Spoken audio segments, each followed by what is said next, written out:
You guys remember that movie, like early 90s, Blank Check? Kid gets he finds a check, he can spin it on whatever he wants. Now imagine you have that for the Chicago Fire. You can spin it on one player. Who's that player going to be? Reggie Lewandowski. Reggie? Is that not his name? No, I don't think that's it's not a callback when it happens before the reference, David. Yeah, it's Robert Lewandowski. That's your real name. Killed it. I think it's an obvious answer, right? You open up the checkbook and you bring Calen Carr back. Exactly. The headband is coming back to Chicago. Come on, it's Chicharito, right? We'll talk to Joe Mansueto, the new Chicago Fire owner, about that and more. Extra Time starts now. From New York, you are listening to Extra Time, driven by Continental from the AT&T MLS studios in Midtown Manhattan. I'm Andrew Wiebe with my partners in soccer, Matt Doyle, David Goss, Calen Carr, the Monday crew, back at it, ready to go. Zlatan, king of the world. We will not talk to him today. Hate to break that to you. But we will talk to Joe Mansueto. He is the new Chicago Fire owner, and we have some very interesting questions for him. So stick around for that. A close second. Yes. Can I'm just going on a total digression here. Because let's go. Our good friend, the bird dog, Sam Stejskal, he's up in Montreal for Canadian Championship. Are you seeing these tweets? I have not, but he invited me up. My worry is he will never return. In Montreal, this is Sam tweeting. In Montreal for the Canadian Championship, Wilmer Cabrera, head coach of the Impact, was just asked about Joey Saputo coming into the locker room after the Impact's loss to FC Cincinnati on Saturday. Reporter was wondering if that was the first time he experienced an owner coming in post-game and how he felt about it. For those of you who don't know, Wilmer is Colombian. He was a star in the Colombian League in the 80s and 90s, back when there was...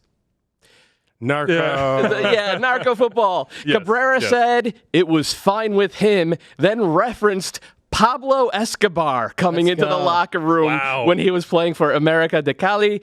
Now those were scary. Wow. What a way to start the show. Yes, that is the way. Thank you, Sam. Sam Stejskal. We also say Bird Dog was coming when I played for the Fire. This is a nice connection here. I was 22 years old, I believe, and Sam was there a Mexican international on that team? Sam was our beat reporter, and he was at Northwestern. I think he was like 14 or 15 years old at the time. And I remember thinking, like, this is the guy that's covering the team. This guy's like 12 years old. What's going on here? Ask some hard questions, though. I tell you what. Yeah. Tried to trip me up a couple times. When his mom let him. Yeah. He definitely did. He's been putting in that work for a while. Sam turned around and goes, "This is the guy I'm covering? He looks like a 12-year-old. Headband, what is this? I thought I signed up for the big leagues. Oh, we miss you, Sam. We'll give you a call here soon. I wish we could have got that straight from the Bird Dog's mouth. Alas, it was not to be. Anyway, Joe Mansueto is coming up here in just a little bit. Let's talk Week 28, and we will start Zlatan so that everyone at home believes that we're very biased and only talk about the Galaxy all the time. But come on. 7-2 winners in the final game of the weekend. Zlatan after dark. Doyle, don't roll your eyes at me. He had a hat trick. He's up to 26 goals. Sporting Kansas City got run over. Just like flattened in LA. That's not turkey, but Defender of the Year, he just retweeted the scoreline. Like, this is the campaign. That is going to be the gift that keeps giving. If you're not a Sporting KC fan, I'll probably get an angry text from my brother about this after the fact. Zlatan said after this, "I think I am the best ever to play in MLS." And that, without joking, as if he needed to add the addendum to the backside of that. It's a beautiful thing. Did you laugh? Did you think he was joking? I didn't think he was joking, but I still laughed.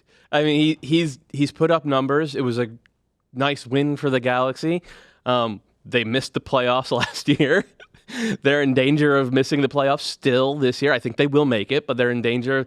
And like, if you're the best player in MLS history, you have to lead your club somewhere. And so far, he hasn't really done that. Now, if you look at the overall work of his career, you could say that he's the best player of the 21st century aside from Ronaldo and Messi. Like, he's been that dominant for his clubs.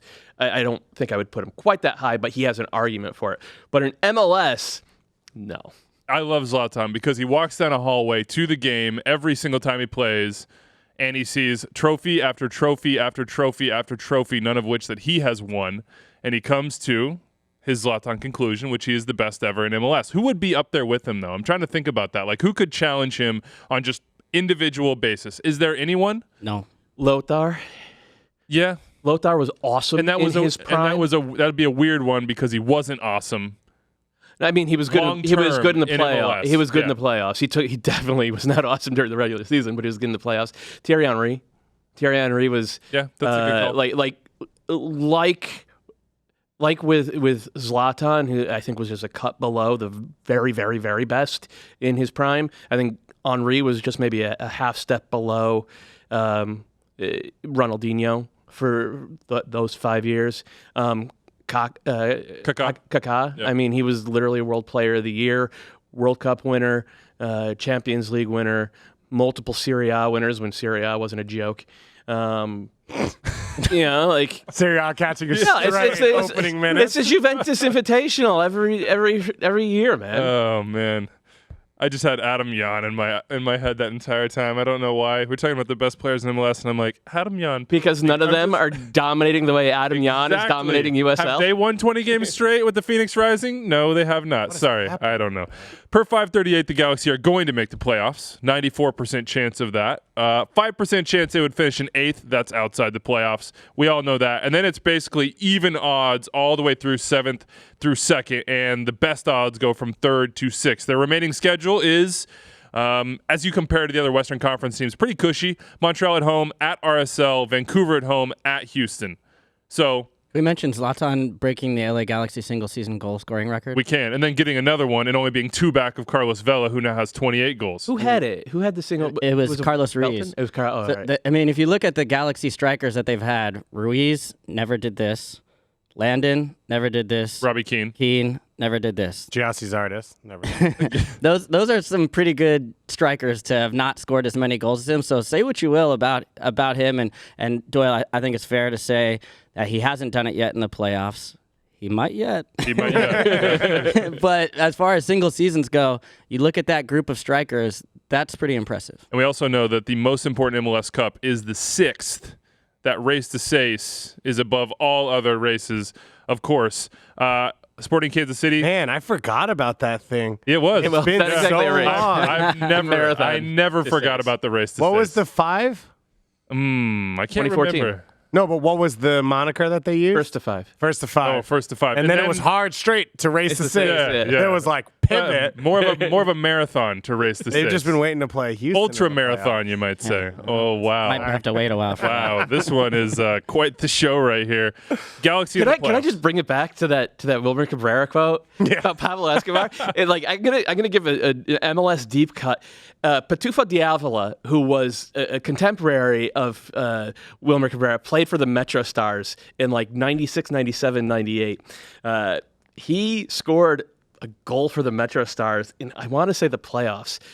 And after the goal, he dedicated it to Colombian drug lords. It wasn't Escobar. It was like the other famous Colombian. Don, whatever. Yeah. He dedicated it to them because they were in jail at the time. Or maybe it was the Medellin cartel. I've watched a lot of Narcos over the last few months. I don't remember who it was. Oh God, I love it so much. By the way, if you want to talk on this topic, you got to watch this new Maradona documentary. Oh my God, yeah. I got a sneak peek of it because I'm not going to say how. But Some of us are Is it as good- documentarians. The trailer gave me goosebumps. Was it as good as the? it's up with the 2 Escobar levels. It's like right on par with. It's incredible. Didn't Oscar Pareja say that he played? Did he play in one of the games at the at the Hacienda or at Pablo Escobar's Hacienda? Yeah. Wow. Those are the stories that we should be getting on Extra Time. I don't even know what we're talking about. That feels like right the now. movement. Well, I interviewed Wilmer, and he didn't tell me all that. I was asking him, like, youth development questions, RGV. I blew it. Afterwards, like the mics go off, he's like, you know that like I played in Colombia in the 80s and 90s, right? We could have talked about that. You didn't. LA Galaxy, where will they finish, and what are the odds that they make a run? Is this going to be us building them up and everybody rolling their eyes for the next 4 weeks and then the playoffs? Or is this truly a team with Christian Pavone and Jonathan Dos Santos and Sebastian Lletget and, of course, Zlatan that can actually get the job Not naming done? many defenders, are you? I didn't name one defender. Not a single defender did I name. But Bobby Warshaw sat right there where Calen Carr is last night on Matchday Central and said that Zlatan is just the paint on the car. He's just the shiny candy coat. And the true engine here is Lletget and Jonathan Dos Santos, and those two will be the ones that lead I them. didn't get it right at the time, but I should have said he's what makes it a Ferrari. right? Yeah. That's what it is. That I was mean, the line. the engine is important, and without the engine, there's no car, right? But it still might be a Fiat without the big guy up top. That would be my answer to that. I'm pretty sure Ferraris have specialized engines too. I don't think we should be talking about cars, right? It started getting deep there. Yeah. Bobby threw me off with that one as well. Where do they stand? Should they realistically dream about the race to Sace, or should they be much more open to yet another collapse? We're talking about a team that Wait, it can't be a wait a minute. We're talking about a team that lost to a shorthanded Colorado Rapids side on Wednesday, right? We're also talking about a team that will be 8th. How could it be a collapse when you're the last team in the playoffs? Collapse because you have Zlatan 7, and 12, Jonathan and Dos 2 Santos. since May. They have the third fewest points in the league since May. They were great on Sunday night. They won 7-2. They could have won 7-6. Also against a team that won't be in the playoffs. And can't defend against the counter. They're going to make the playoffs, right? Because LA have Montreal and Vancouver and Houston left. They're getting 7 points from those 3 games. That is going to be plenty to get into the playoffs. They're going to be dangerous in the playoffs because you have Zlatan and you have Pavone and you have Leggett and you have Dos Santos. And I think Fabio Alvarez is pretty decent as well. Like, they could score 4 on anybody. They could give up 5 against anybody. They're fool's gold. That's what I think. They're probably fool's gold. But if they're not, and they're real gold, it could be really exciting. Sporting Kansas City. But how much would it suck for RSL in Minnesota? It's like we're finally back in the playoffs. We earn a home game. And we have to host. I would take both of them in that matchup, but it sucks still that's the team you have to host in the first round. But it would be awesome. The flip side is that it would be awesome. You want to be the Zlatan's best, you got to coming. beat the best. We'll talk and about Zlatan, from what I hear, is the best. Yeah, just ask Zlatan. We'll talk about Minnesota and RSL in just a second. Big win thanks to Darwin Quintero. Sporting Kansas City. So I'm with you, Dave. 2 weeks ago, I said it was done for them. I think it's pretty clearly done for them now. But Doyle is the one that keeps saying they are going to bounce back in 2020. Are you sticking by that take after what you saw last night? Yeah, I don't think they're going to be a Supporter Shield winning team next year. But if they had a real center forward, no disrespect to Eric Hurtado, who's I think a good backup center forward in this league, but if they had a real center forward this year, if they went out and they said, okay, we're going to open up the checkbook and we're going to bring in a guy like Cavallini. Can I call time here? Is it a Cavallini? What is real enough for them? If you're a Sporting KC fan, are you like, okay, well, actually a Kasper Shabilko? No. They got to Shabilko's a great story, and if you can get a guy like him, or like what Bradley Wright Phillips obviously turned into, a guy from the lower leagues who just needed the right fit. Could Eber be a guy like that? I mean, he certainly looks like it so far. But if you're Sporting Kansas City, do you want to take that chance, or do you want to go for a sure thing? And what we've seen over the years is that if you spend on a guy, in his prime from Liga MX in particular, you're probably going to get really good ROI. Now, you're going to have to pay, but the payoff is 15 or 20 goals pretty consistently.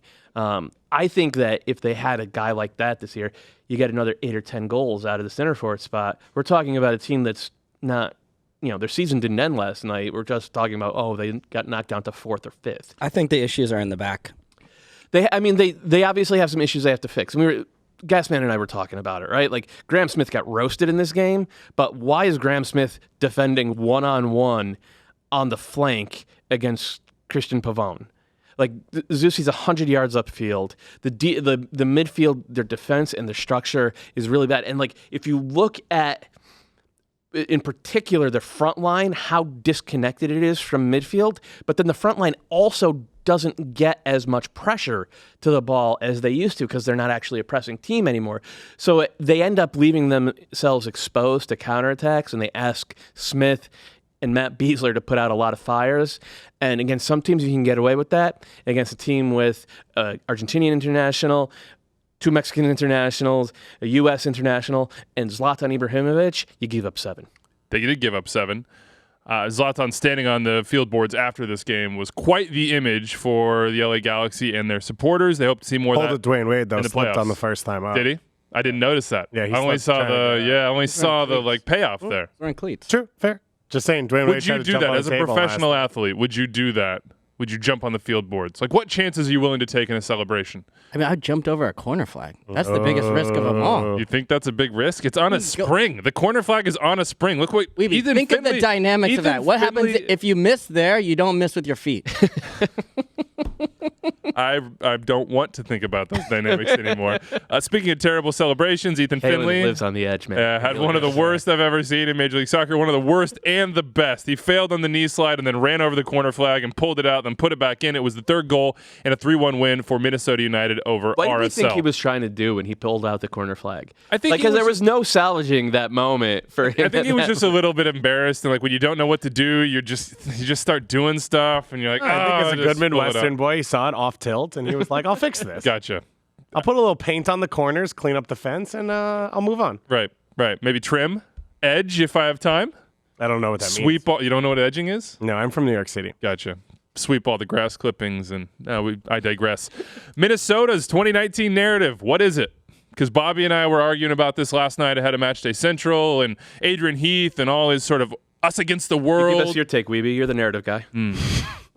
I think their 2019 narrative is a team that was historically bad and was roasted, rightfully so, for large parts of that about their player selection, their transfer policy, what they were doing on the field, their back line, this, that, and the other. All that was fair. They had an opportunity this year to pay off on the comments that Adrian Heath made and the rest of the organization had made about what 29 represented, what the third year of the project represented. And if they didn't do it, they were going to have egg on their face. But they did do it. And so they have a lot to be excited about because they did that on the field. And off the field, they opened a brand new stadium at Allianz Field. It's beautiful. It's wonderful. You should go to it. It's a great place to watch soccer. It will be for decades. They made good signings. They recalibrated what they were doing in the transfer market, and they seem to be going now in the right direction, and they're going to the playoffs. And they have a chance to do something special. They went to a final in the Open Cup. They had a chance against Atlanta United, and they didn't do it, but that's okay. It was a step forward. Their narrative should be huge step forward and one that maybe wasn't universally expected. Because I don't know why everybody wasn't trying to trade Franco Parra in hindsight, but they were the ones that did it, and people crushed them, some saying they spent too much. And I think Adrian Heath kind of, he felt the pressure, and he's got a chip on his shoulder, and I respect him for that. That's the type of guy he is. He felt he got hard done by in Orlando. His project didn't come to fruition after he gave them years in the lower division and won a bunch of championships. And so he gets to Minnesota, and he thinks it's going to happen again. These MLS.com chuckleheads are saying this is all garbage, and if I don't get the opportunity to see this pay off, it's going to be absolutely criminal, and he's getting the chance to do it. I think well done to him, well done to Minnesota. You were raising your hand, David. Well, I felt like we were 15 minutes in and I hadn't heard what the narrative was, so I was waiting. But then you hit your point hard eventually. Oh, okay. You got there. What did you take away from that? Because I was basically blacked out and yelling. Big strides forward in 2019, which I think is agreed. From a club point of view, obviously off the field, building the stadium, setting yourself up for the future, and then on the field, just being competitive, which was all they really needed for this year, was make it entertaining to come to those games and be a part of that. That was step one. Make people want to come. Now the question is long term, and I think that's what Chacon was for them was, okay, while everyone's watching this, let's make a move that isn't going to affect 2019, but we think is going to help this club long term, which is either a staple on the field or a guy that we sell to help fund what we want to create going forward. So I think on both sides, it's been a positive 2019, and no matter how it ends, I think in the postseason as well. The flip side of that is also Mason Toye, Chase Gasper, Hassani Dotson, young players playing well, and developing. And that was something that maybe we did not see in the first couple years. Now, Darwin Quintero is not young.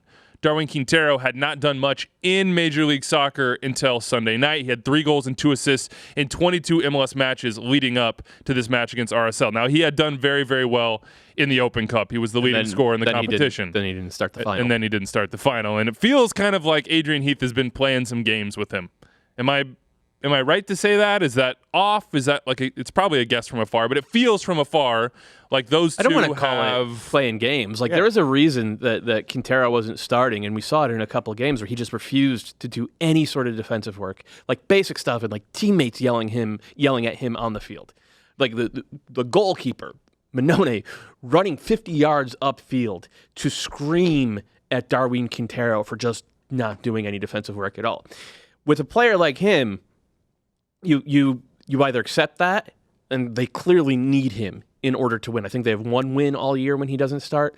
They clearly need him out there to win. You either accept that, or you just the manager has to do something, because it feels like there's like rot inside the locker room if you just allow guys, even the best player on the team, if you allow them to keep getting away with it. Maybe playing games was not the right phrasing. Yeah. But trying to pull strings to show Darwin, like, you have to be engaged everywhere, not just when we get the ball on the break and you can run straight ahead at defenders, like throughout 90 minutes. And if he does that, they'll be good. But maybe they won't do that. So then what do? Do you just take away his defensive responsibilities? What do you... I think you can do that with one player, right? And Gassman and I were talking about this beforehand. Like, that yesterday was written down as a 4-2-3-1.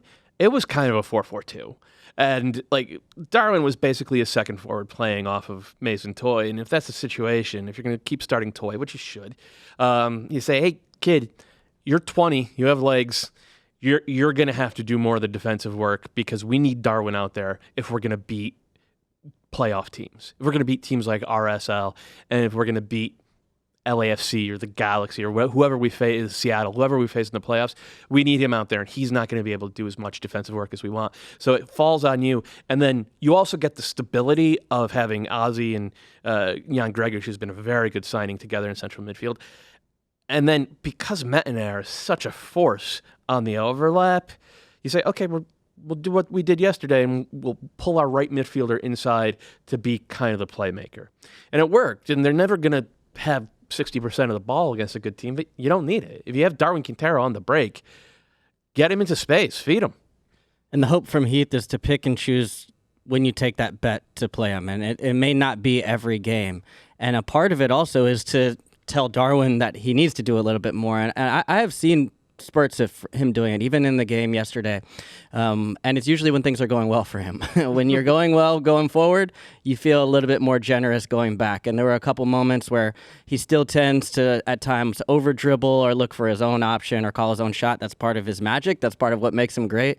But at the same time, when he loses the ball, you want to see at least some reaction. It doesn't have to be with the star player. It doesn't have to be him closing down lanes and giving you the Miguel Almiron treatment, full in and full out. Even you watch Pozuelo sometimes for Toronto, just the effort to run across the field and make someone make another pass. Just a little bit, even as a marker, a presence, wearing a gray shirt, just standing in a spot, in the right spot, just a little bit here and there can help a lot. So I think Adrian Heath has had to pick his moments, but then also when you're Darwin and you've had to sit out and you watch a little bit and then you get on and you get to score those goals, you understand that maybe something, or you hope if you're Heath, something clicks that he can give you just a little bit more. This morning, Miguel Ibarra tweeted from the empty gym at Minnesota United's training facility, and it was Darwin Quintero on the battle ropes. Quote unquote, hashtag getting the work in. Would you re-sign Darwin Quintero, Dave, for next year? I think it's a tough question because there's a lot of factors that go into it. It's not just Quintero. It's what's the future of the club? How are you going to play on the field? What's the idea from top to bottom of what this club is from a soccer point of view? And while they have improved this year, it doesn't feel like, okay, here's our philosophy, and this is what we're doing going forward. It's Ozzy, Alonso, and Ike Opara are better than the guys who started in that position last year. Mason Toye's come along. So I don't know. Personally, no, I would not. Not because I don't think he's a fantastic player, because I think if I'm trying to build something with the talent that I have besides him and what's available to me, I want a team that's going to defend as one unit, a team that can then either dominate possession, if that's what I want to do, or hit on the counter. Two options, but either way, I think you can build a better unit without Darwin Quintero than with him. Is Chacon Quintero's replacement, you think? I guess. I mean, it has to be for what they can afford and what they've already done with him. But what you look at the rest of what they have, they can put together a competent team. And if Chacon has time to take those steps, you look at, you already said it, Gregus can control possession in midfield. Ozzy Alonso is one of the best at what he does. They dominate on the wings with their fullbacks. Finley and Lode and Molino give you enough offensively. Toye, I think, still has steps to go. So there's a lot in place. You run the risk of making it all about Darwin Quintero if you bring him back after this. You needed him last year because you weren't good enough, and he was good enough to make you better. You don't need him next year, and then the worry is, when do you decide it's over? Or at some point mid-season, if that's when you make the decision, is it too late, and now he's in the locker room the rest of the year, and it's a mess? Calen, I see you sort of like mulling on something over there. Well, I'd say I think it's the length of the deal, because if you go a long term, I don't think that's a place you want to be if you're Minnesota United. But there's already shown a little bit of cracks where he's not always in, he's not always out. And I still think in MLS, to spend this type of money on a player, that has to be a central part of your team on the pitch always, and you need a little bit more of that consistency, that Ladero type effort that you can count on week in, week out. And right now it looks like, from Heath's perspective, that's not what he's getting from Quintero. You're not getting the production Zlatan-esque either. You know, Bobby can complain about Zlatan's defense, but when you have 26 goals, you can kind of hush people up just a little bit. Let's talk about the Timbers. Keep it on Sunday here. This was the early game at Providence Park. Deluge. Pouring in Portland. Brian Fernandez did not get wet. Deluge. That's why we love to have you on this show, Doyle. We really cherish your presence on Extra Time. It's truly a pleasure that you are here with us. Really good enunciation. Brian Fernandez, not in the 18 on this one, but you mentioned he was mowing his lawn midweek. So he played 30 minutes last week against Sporting, was the late hero in that one. Was putting on his Instagram pictures of himself mowing his lawn. Oh, actually, I think that's Diego Valeri's lawn, technically, because he's renting Diego's house. Right. Interesting that he's doing the mowing, though. Yeah. Well, I mean, not really. I guess so. Good family hazing? man. I don't know. Take care of his house. But Is he edging, though? But That's it's the like real question. He's their $10 million striker. He has been largely excellent this year, even though he's in a bit of a rut. He was well enough to. It's not like he was in bed convalescing. He was well enough to play last week, and he was mowing, outside doing yard work this week, and he doesn't even make the 18, which wasn't an 18. It was a 16 for Portland. Yeah, and look, we're talking about this because the Timbers lost. Their third loss in 6 games at Providence Park. DC United goes cross-country. Any ball. And wins. And gets a dub and looks pretty safe in the playoffs right now. And there was some controversy, of course. There was the ball that may or may not have crossed the goal line. And Taylor Twellman did a great job for Target in repeating Target goal line cam about 5 million times. And just for him, I've done so as well right now. Should the Timbers be worried about this that kickback in home form? Yeah, you know what? We could use a little update. Something on the front of this table. Oh, yeah. I'm sure you'd use it on the show and not personally. Someone's got to pay for the logs for the chimenea. No comment. That chimenea needs wood, and you know what happens to wood. It burns up. I think most people are going to go ahead and say yes, that they should be concerned, just based on what we've seen on the pitch. I'm going to go the other direction, just because they have so many games still at home, and I think it's easy to say, especially when you have games in hand and you have some pieces missing, that you expect to come home and do what DC United did last year, or what Atlanta United did the year before, and just by virtue of being home in front of that incredible crowd, Timbers Army, you're just going to be able to waltz your way to victories. That doesn't really suit the style of this team, though, right? That's not the way they've always played, where they just dominate possession, keep the ball, knock it around, and they've had trouble finding solutions at times, save for maybe a Diego Valeri special play on the sideline or Sebastian Blanco, but that's kind of the way that they've played for years now, and that suits them a little bit better on the road. So I guess I wouldn't expect them necessarily to be a great home team, but I think just by virtue of having those games at home, I still think they're going to be fine. 4 out of 5 to finish the season at Providence Park. It's an easy answer, no, because every time they lose at home, they get closer to an away playoff game. So they're fine. But we all think they're going to make the playoffs. Yes. Yeah, I think so too. They just have too much talent. That roster is stacked, and all this needs to be understood within the context of they're missing guys who were their starting defenders, and those guys are probably going to be back soon. So there's that, but it is the not having a style of play at all in attack that's conducive to these sorts of games.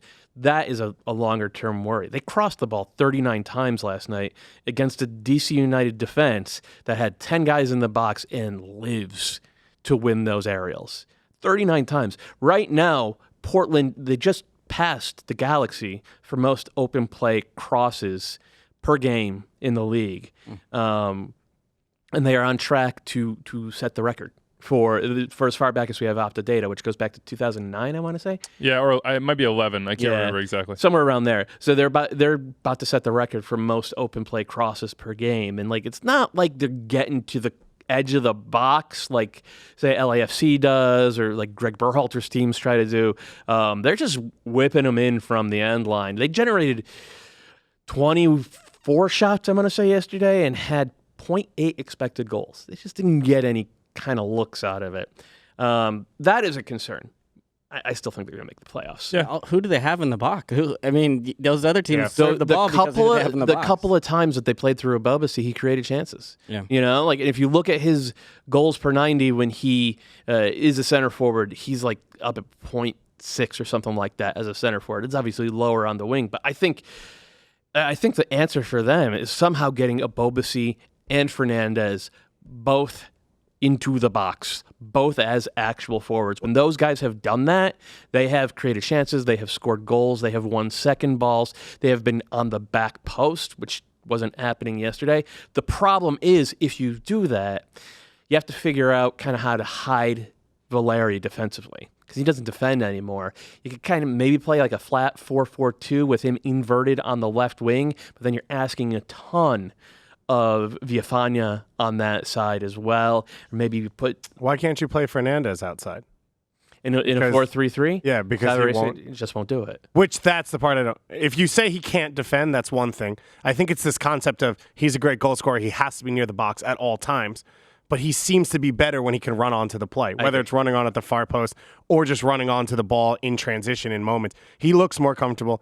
Abubasi's played well setting up. Maybe he won't finish, but he can set up Fernandez and Valeri. There seems to be a lot there, except for this idea of my $10 million striker has to play center forward. All right, here we go. 5 games left for the Portland Timbers, 4 at home. Red Bulls, Minnesota, New England, at KC, and then San Jose at home on decision day. We are now going to transition to the Chicago Fire. They're big winners this weekend. We'll talk about that, but there's bigger stuff going on off the field for the Fire. Joe Mansueto is the new owner taking over for Andrew Hopman. He purchased part of the team last year, basically half of it. Hopman had, I believe, 51%, and then this went through. Now Mansueto is the owner of the Chicago Fire, and they're moving to Soldier Field in 2020. That is huge news. We will talk to Mansueto in just a second, but Calen, you know about Chicago. People who listen to this podcast know that.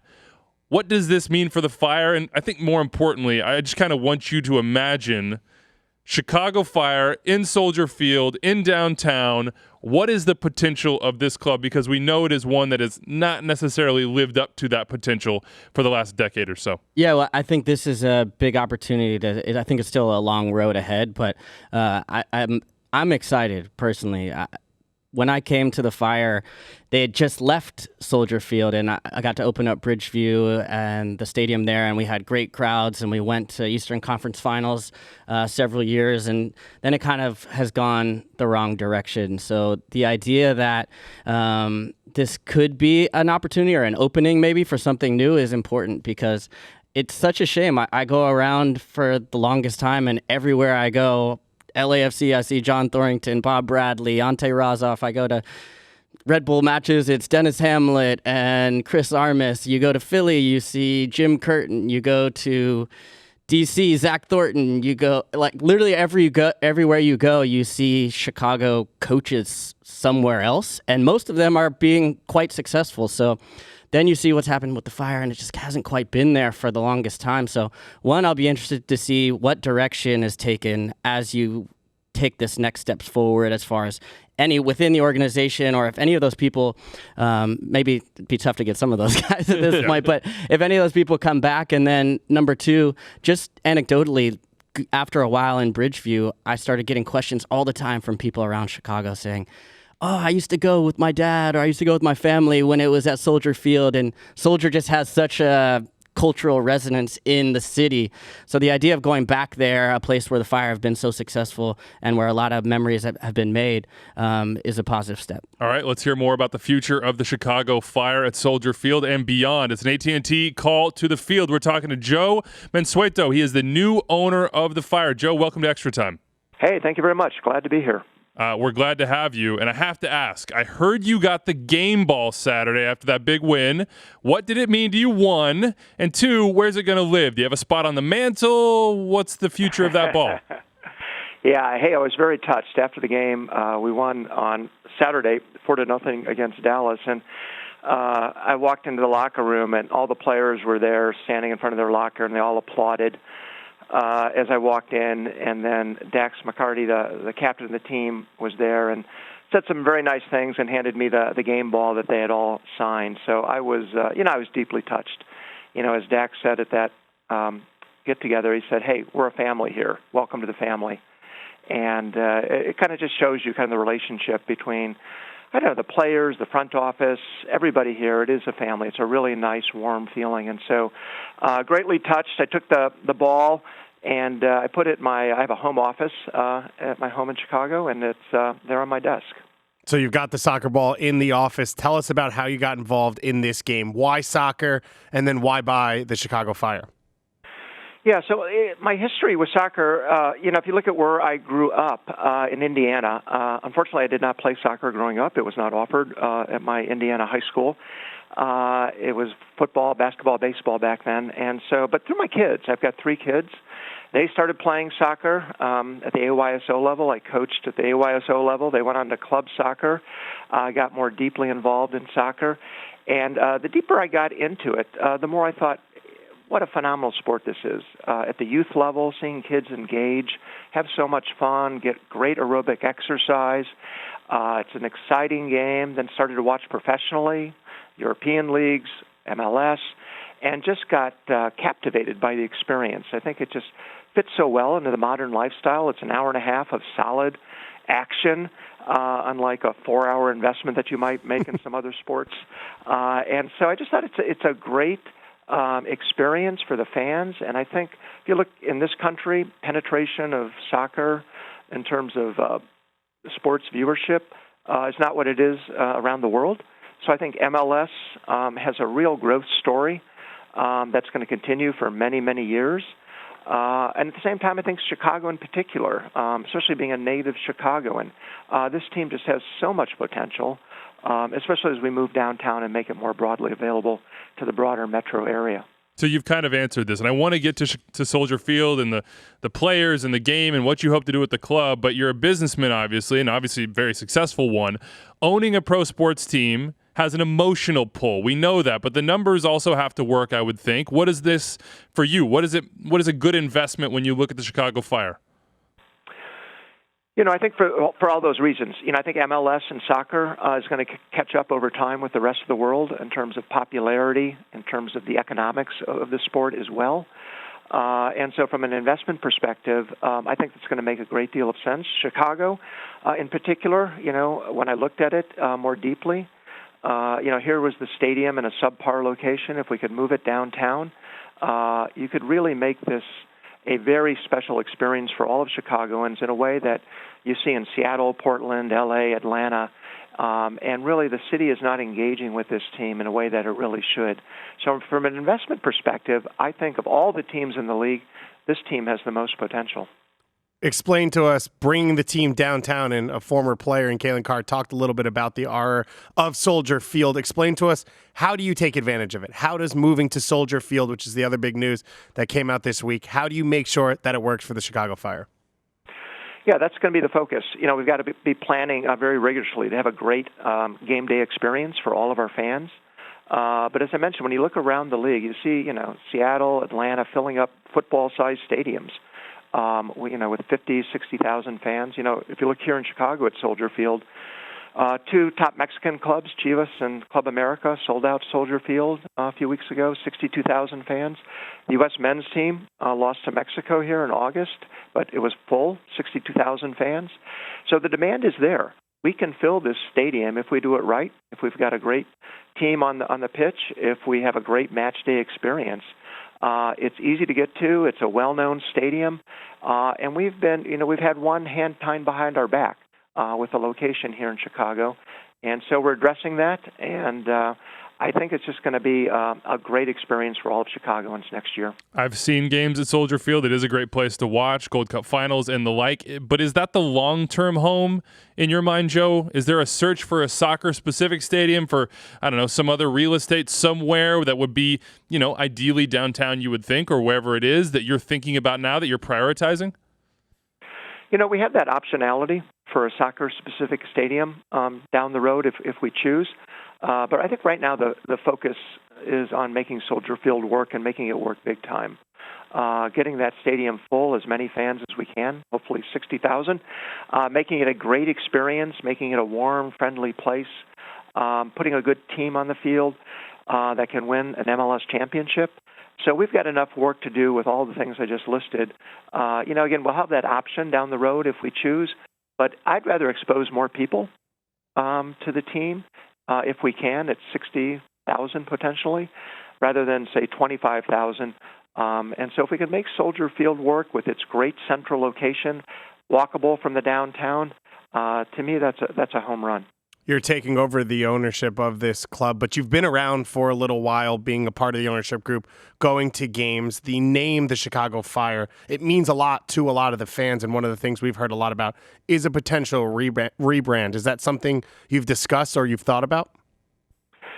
As we moved downtown, the team thought it prudent, and I would agree, to take a look at the name, the mark, the crest, and if you did want to change anything, when you move would be an opportune time to do it. So they've been researching that diligently over the past year, talking to fans, experts, et cetera. They're almost done with their research. They'll be presenting that soon. I will say, from my perspective, I love the name. As a Chicagoan, it means a lot to me, the Chicago Fire name. It cuts to the core of the identity of Chicago, the city. Back in 1870, St. Louis was a bigger city than Chicago. 1871, a year later, there's the fire in Chicago, destroys the entire city. The city didn't pick up and move. People decided to rebuild in a bigger, bolder way. The Burnham Plan put in the lakefront along Chicago, and Chicagoans went on to build, one of the world's great cities. And to me, it reflects that spirit of pushing through adversity to build something great, that I think resides in all Chicagoans. So the name, to me, it's uniquely Chicago. It cuts to the core of the identity of Chicago. And there's a lot of generic names in the league, and so I really love the name. But again, I'm going to let the team, the management team, take a look at the name as they've been doing. They'll present their findings, and then we'll announce something in the fall. So this is a team that has a very rich history, and we all know that in Major League Soccer back to 98 and beyond. But that rich history has dried up just a little bit in the last decade or so. 2 playoff appearances in the last 9 seasons. If Chicago don't make it this year, that would be 10. So you have a big winter. We all know that. And you maybe have 3 designated player spots to play with, Joe. And I hear you talking about Chivas and America and Mexico and the U.S., and I just can't help it because on this show, we like to dream, and sometimes when we dream, we start saying one name for the Fire, and that's Chicharito. Do you think, when you look at players, when you look at making that splash, that having a big-time Mexican international, maybe a Chicharito, is important? The focus right now is just finishing strong. We're right below the playoff line, 3 points. So the message is focus on the season. Let's make the playoffs, have a great playoff run. Postseason, we'll take stock. The goal is to win championships, to build a world-class soccer organization. As you mentioned, we'll have some DP slots opening up. And, I realize kind of going into this eyes wide open, you've got to invest to get top talent. It's a bit of an arms race as you look at the competition for talent around the league, around the world. So Chicharito, I think he just signed with a Spanish team. Yeah, with Sevilla, I believe. But getting top talent in here is certainly something we're going to be looking at. And I realize it's an investment, but I think it'll be a great investment. But we've got to put a compelling and we do have, I think, today with Bastian Schweinsteiger, Nico Gaitan, we've got some great names. But to the extent that slots are open, I think we want to make sure we're filling them with the very best caliber players we can find around the world. And so we're gonna go to work in the postseason and try our best to do that. Last one for you here. let you go. I'm sure you have more media interviews to do. Dream for us just a little bit, Joe. Let's fast forward to 2026. You've had the opportunity, the time to really get your vision going. What does MLS in Chicago look like? To me, it looks very different. We've won a number of MLS Cups, Supporter Shields, Open Cups, so a lot of championships. There's this world-class soccer organization around it, from the scouting, analytics, front office, technical staff.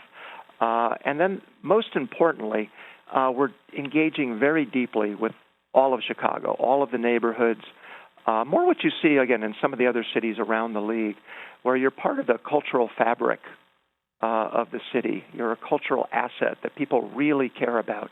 Soccer is way more than a business to a city. It's so important to that relationship with the people in the city, and so that people care deeply. It's top of mind. It's the first water cooler talk that people have, on a Monday morning about the Fire game over the past weekend. And people are walking downtown. They're bringing their kids. They're having a great experience. And that we're right up there or beyond kind of the other great teams in this city. And so we got to invest and make it, but that's the vision, to really have one of the best clubs in MLS and to make it a rich experience for all of Chicago. Dream big. That's what Joe Mansueto is telling us here, and we like to hear that, Joe. Thank you so much for sharing your time with us. We'll be watching very closely what goes on in Chicago. Hey, thrilled to be here. Thanks for calling. All right, Fire fans, we want to hear your thoughts on what's going down with the club. 401-206-0MLS. Text us, please. Email extratime@mlssoccer.com. The mailbag is coming up in just a little bit, but we have a lot of Eastern Conference to get to right now. But first, what is the worst result of Week 28? And there were some real contenders. Competitive. Yes. Competitive week. Yeah, No, it's a competitive week for falling on your face. No. No. What is it then? In terms of bad results, It's the Dallas losing to the in terms Fire. of bad results, losing 1-0 at home to FC Cincinnati when you have a playoff spot on that, that's like the Carlos Vela 2019 season of bad results. It just like blows everything else away. Montreal Impact. That's what that's why you're telling Colombian drug lord stories at media access. You just talk about anything but the result on the field, because that's the second time this year that the Impact have lost to FC Cincinnati. I believe the line in your column was something like, if you lose to FC Cincinnati at this point, you don't deserve to be in the playoffs.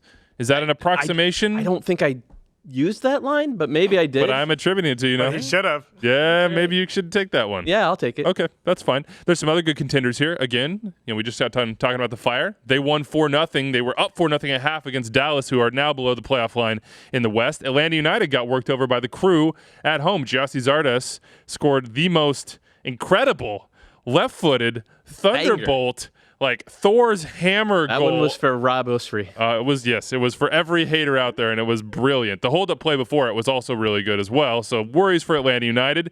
And also, I'm going to throw Orlando and the Revs in there, who can share the worst result of the weekend. Nani said it was our final. They drew their final, 3-3. It was bad for Orlando, not for the Revs. It was bad for the Revs. They went gave up- on the.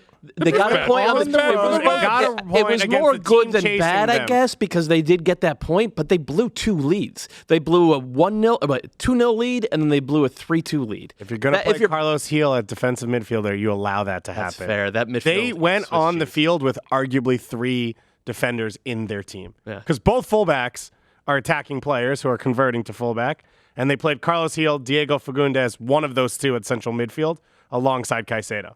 That's beautiful, Bruce. Well done. Did not expect that from Bruce. Not going to lie to you on No, that did one. not. I was watching it. Was like, It's the Kuva lineup. yeah, potentially. So Harrison Crow, if you follow him on Twitter, does good work for Analysis Evolved and expected goals. If you want to have that entry point into the world of deeper analysis via numbers, 2.2 expected goal differential at home is the worst in their data for playoff teams. That's a negative 2.2 for New England. The data just doesn't love them, apparently. What happens if you split the season? Ooh. Still not great. Still That's not great. interesting. Yeah. Didn't think about that. Matt Turner's been standing on his head. Matt Turner has been an absolutely incredible shot stopper for about the past 3 or 4 months. They give up chances. They give up a lot of chances, and it's because they don't get pressure to the ball in midfield, so that center back pairing is always scrambling, and Turner's asked to do a lot. So far, he's done it. They have 1 win in 8 games now, though. That is not what was going on immediately following the dismissal of Brad Friedel. We'll see with the Revs. Who's getting in at the bottom of the East? Sorry, 1 win in 7. 1 win in 7? Oh, I still this or that. I mean, it's very similar. I still think the Revs get in, but it's mostly because none of the 3 teams chasing them are making that compelling a case. Like Orlando, that was their final. They drew. Montreal, I don't even know what to say. And then Chicago were great. I know what to say. Congratulate Ron Jans. Congratulations. This was his first Congratulations, win Ron Jans. as FC Cincinnati They bunkered. manager. Like they all the principles that they had tried to instill over the past month and a half, playing, flowing open soccer. Like, nope, we're gonna bunker against Montreal. It worked. Can I just? I'm sorry, but the idea that you could play flowing open soccer at the bottom of the table, 13 points off the next team, just makes me so furious. A big mistake. Big mistake. I remember, I don't want to go back into the dark side of Chicago Fire, but I remember on the last day of the season in 2010, on Brian McBride's last day and CJ Brown's last game, going and playing at Chivas USA, RIP, and having Carlos de los Cobos in our locker room. We were out of the playoffs, which at that point for the Fire was unheard of, and him saying, guys, Chivas, also out of the playoffs, of course, had also not made the playoffs, and Carlos was like, hey, we both play really good soccer. I think this is going to be a good game, and I was like, oh, shit. Did he start you at sweep? Did he start you at sweeper that game? I try not to mention Carlos de los Cobos in every show, and I finally failed. He got kicked out of his game against the Dominican Republic last week. Did he? He's head coach of El Salvador.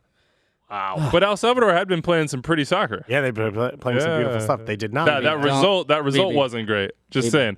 The 5 teams that I'm putting down for these 2 spots are the Red Bulls, which Red Bulls fans have to be groaning, but also kind of nodding at that right now. They lost to Seattle in Seattle 4-2.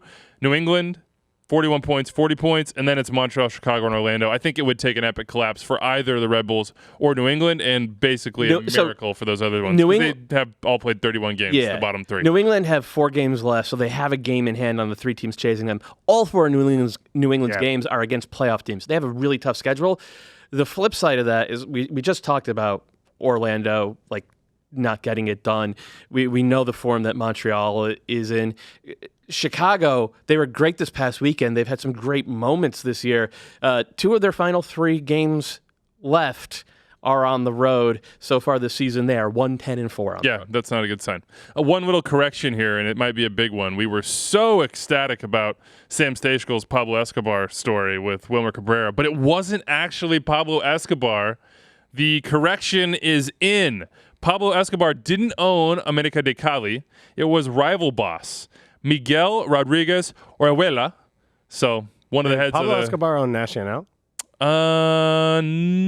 I don't think we should go farther down this road. We've already made a mistake. Right. I thought you were the big Narcos guy. Yeah. They don't really go into it on the TV show that much. So I watch the soccer and I watch surface the show, level. but they're Very separate. surface It's level. shocking the lack of soccer in the TV. These are not the types of mistakes we want to make, guys. Agreed. Yeah. It was I blame one of Sam. the heads of the Cartel de Cali, now jailed in the U.S. So there's our correction for that one. Respect. Let's talk about NYCFC because they have a nice little gap.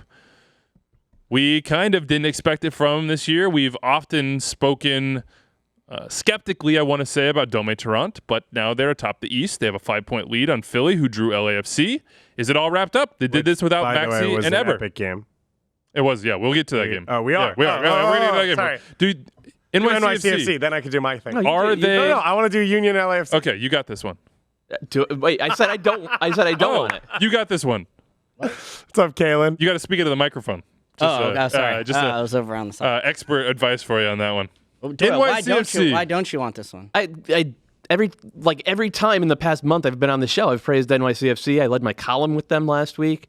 And, I'm on the record. Come on, dude. No one reads anymore. People only watch and listen. Prince is dead. I think that Dome Toronto took a beautiful machine last year. Remember, they were on track. They were right there with Atlanta and the Red Bulls. They were on track for a 70-point season, and he broke it.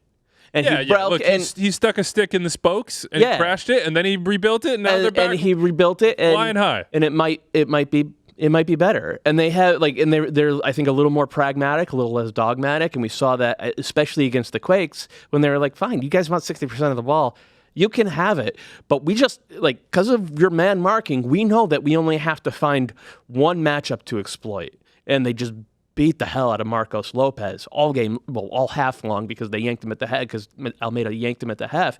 And, like, Tajuri Shradi just getting inside of him and then running at the Quakes back line, that undoes their man marking scheme, and suddenly you have space off the ball. It was a brilliant game plan this weekend. I thought they got battered against Toronto midweek, but they had a match-winning, point-saving goalkeeper, point-saving performance from Sean Johnson, who was excellent in both games. I think former Chicago Fire should be player of the week contention. Dome wasn't. He was actively bad last year. He actively harmed their chances of winning anything last year. This year, since about mid-April, he's reversed it. And this is something that Bobby talks about all the time. Like, if you get hired for one of these jobs, you don't want to copy what your predecessor did. You want to build your own thing. And, like, I kind of resent that a little bit, because I still, like, Patrick Vieira's NYCFC played some of the most beautiful soccer I've ever seen in this league, and I miss it. But, like, he's not Patrick Vieira. He's not trying to be. Clearly, he had a vision, and it's worked. Here's how much it's being respected. Mark Fishkin, who you all know, I assume, as a Red Bulls fan, tweeted, "Can't see anyone winning at Yankee Stadium with the victory this fall. NYCFC at LAFC MLS Cup, or maybe NYCFC playing at Red Bull Arena or Citi Field throughout the playoffs, because, you know, if the Yankees go to the ALCS, which producer Chris, who knows baseball, we don't, producer Chris told us they're a favorite. I could see if they go to ALCS, they're going to have Yankee Stadium. It'll be theirs." Did you just say that NYCFC might be playing at Red Bull Arena? I said that mostly for the lulz. Okay, just want to make sure for the that's banter. out there. Probably more like Citi Field, but we'll see. We'll see. How about this one? Now's your time. Yeah. LAFC Philly. Woo! Kasper Shabilko. It's a game. They played a game. Yeah. 14 goals. Good enough for 5th in MLS. Kasper Shabilko. Yeah. He surprised me. He did, but one of the things that we've discussed is there are 9 really good cogs in this Philly team. I don't know why I said 9. I love Ray Gaddis like my own child. He had a tough one, though, in this game, but... Reminder, you don't have a child. Exactly. That's why I love him, because I don't have anyone else. Yeah, okay. But there's so much there. There's so much chance creation. There's such a good setup. And Shabilko's taken advantage of the fact that he doesn't have to do everything. But he's oddly shifty in space when he's on the ball. He takes a lot of close touches, and he keeps the ball moving. And every time someone thinks it's easy to step because he's long and lanky, he's able to get around them. And on top of that, he's obviously a presence in the box. His height's not going to go anywhere. So he finishes on the back post at times, like we saw in this LAFC game. We see him create things in space, and I think he's done a really good job understanding his role, especially when there's a guy like Fafa Picault on the field, where he occupies center backs, allows Picault space to run in and under him. He pulls center backs with his runs to allow the other midfielders to make hard runs behind him to finish as well. So I think he's been phenomenal. But on top of that, this game was phenomenal. These two teams came out, they played the soccer they believed in. The intensity was high, playoff atmosphere, and the quality was high. Because we talk about, I think one of the best games over the last 2 years has been Red Bull Atlanta, because they play just out of control and the intensity is high. But the quality in this game was next level, and it was quality 11 deep, which is what we saw with like Toronto and Seattle when they were both going at it for those 2 years. The game's not won on a mistake. It's won because of quality. And that was what was fun about this game. As Doyle points out, they kind of took their foot off the gas, both of them, towards the end of the game. But at that point, it was already chippy, and Eddie Atuesta was ready to punch someone in the face. So it was like still had a little bite to the game. And if I was saying it now, this would be my MLS Cup, because the game was phenomenal for a regular season game. Now, it helps that it's in Philly, because LAFC doesn't have a home field advantage, and I think they're by far the best team in the league. But Philly went out and proved that they can play their soccer in big games now, with Atlanta 2 weeks ago and LAFC this week. Against anyone in Major League Soccer. Kills me right now that we're running out of time, because there were some rumors, I don't know how founded they were, about LAFC, about Mario Mandzukic, who's been left out of some Juve squads. Marco Mandzukic, right? Oh, yes, you're right. I'm going to blame that on autocorrect. Yep. Good correction there. That's why we have you. We love you. Yep. We appreciate Here you. for you, buddy. Could be an interesting one for them. If he came, it would not be to play although we were discussing sending him on loan to Las Vegas No, it Lights. is Mario Mandzukic. Is it Mario? Yeah. Wow. Is it? I was like, What kind I gotta of make idiot sure. am I to just, it's deluge is, I don't even know what it is now. I don't know what to believe, Doyle. Yeah, Doyle, who I are just you? don't know what to believe right now. Yeah, it is Before we right. get You're out right, of you're here, right. I was like, that sounds right. let's see. Do we do Toronto FC? Should we give Toronto FC some love? They are going to Montreal for the Canadian Championship this week. They are basically into the playoffs. Leg one. Our friend, who shall not be named, I basically texted him, and he's up in Toronto. I said, you don't have a chance of going to the playoffs about 2 months ago, and he screenshotted that text and sent it back to me this weekend. 7-3-5 since the end of June. It doesn't feel like they're rolling, but they kind of are. Mm-hmm. And they put together 30-minute stretches where they're just like the first 30 minutes of this game against Colorado. If I had turned the game off and you called me an hour later and like, Doyle, you got to watch this. Toronto's up 9-0.